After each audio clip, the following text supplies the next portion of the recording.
Hi! ಎಲ್ರಿಗೂ ನಮಸ್ತೆ. ಮಂಗಳವಾರದ mini vlog. ಪ್ರತಿದಿನ ನೀವೇ ಪೂಜೆ ಮಾಡ್ತೀರಾ? ಇವತ್ತು ನಾನ್ ಮಾಡ್ತೀನಿ ಅಂತ ಹೇಳ್ಬಿಟ್ಟು ವೈಶು ಪೂಜೆ ಮಾಡ್ತಿದ್ದಾಳೆ. ನಂಗೆ ತುಂಬ ಖುಷಿ ಆಗ್ತಾ ಇತ್ತು. ದುರ್ಗಮ್ಮ ಜಾತ್ರೆ ಇರೋದ್ರಿಂದ ಮಕ್ಕಳದು ಆಫ್ ಡೇ ಸ್ಕೂಲ್ ಇದೆ. ಮಕ್ಕಳ ಟಿಫನ್‌ಗೆ ನಾನಿಲ್ಲಿ ಅವರೆಕಾಳು ಉಪ್ಪಿಟ್ಟನ್ನ ಮಾಡ್ತಾ ಇದ್ದೀನಿ. ಕೆಳಗಡೆ ಆಟ ಆಡಕ್ಕೆ ಹೋಗ್ಬಿಟ್ರೆ ಏನಾದರೂ ಒಂದು ಗಾಯ ಮಾಡ್ಕೊಂಬರ್ತಾನೆ. ಹಾಗೆ ಮೇಲ್ ಬರೋದೇ ಇಲ್ಲ ಇವನು. ಇನ್ನು ಮಕ್ಕಳ ಸ್ನ್ಯಾಕ್ಸಿಗೆ ಆರೆಂಜ್‌ನ ಕೊಡ್ತಾ ಇದ್ದೀನಿ. ಅಮ್ಮ ಸ್ಪೆಷಲ್ ಉಪ್ಪಿಟ್ಟು ಅಂತಾನೆ ಹೇಳ್ಬೋದು. ಯಾವಾಗೇ ಅಮ್ಮ ಉಪ್ಪಿಟ್ಟು ಮಾಡಿದ್ರು ಅದಕ್ಕೆ ಒಣ ಖಾರ ಹಾಕ್ತಾರೆ. ಆ ರುಚಿ ತುಂಬಾನೇ ಚೆನ್ನಾಗಿರುತ್ತೆ.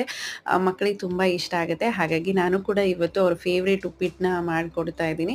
ಸ್ಕೂಲ್ ಇರಲಿಲ್ಲ ಅಂದಿದ್ರೆ ಎಲ್ಲರೂ ಒಟ್ಟಿಗೆ ಹೋಗಿ ದೇವ್ರ ದರ್ಶನ ಮಾಡ್ಕೊಂಡ್ ಬರ್ಬೋದಿತ್ತು. ಎಕ್ಸಾಮ್ ಹತ್ರ ಇರೋದ್ರಿಂದ ಮಕ್ಕಳದು ಆಫ್ ಡೇ ಸ್ಕೂಲ್ ಇದೆ. ಇನ್ನು ಸಾಯಂಕಾಲ ತುಂಬ ರಶ್ ಆಗುತ್ತೆ, ಹೋಗೋಕ್ಕಾಗಲ್ಲ ಅಂತ ಹೇಳ್ಬಿಟ್ಟು ಮಕ್ಕಳನ್ನ ಸ್ಕೂಲಿಗೆ ಕಳಿಸಿದ ತಕ್ಷಣನೇ ನಾವು ದೇವಸ್ಥಾನಕ್ಕೆ ಹೊರಟು ಬಂದ್ವಿ. ಆ 9:30ಗೆನೆ ಎಷ್ಟೊಂದು ರಶ್ ಇತ್ತು. ಜನ ಜಾಸ್ತಿನೇ ಇದ್ರು.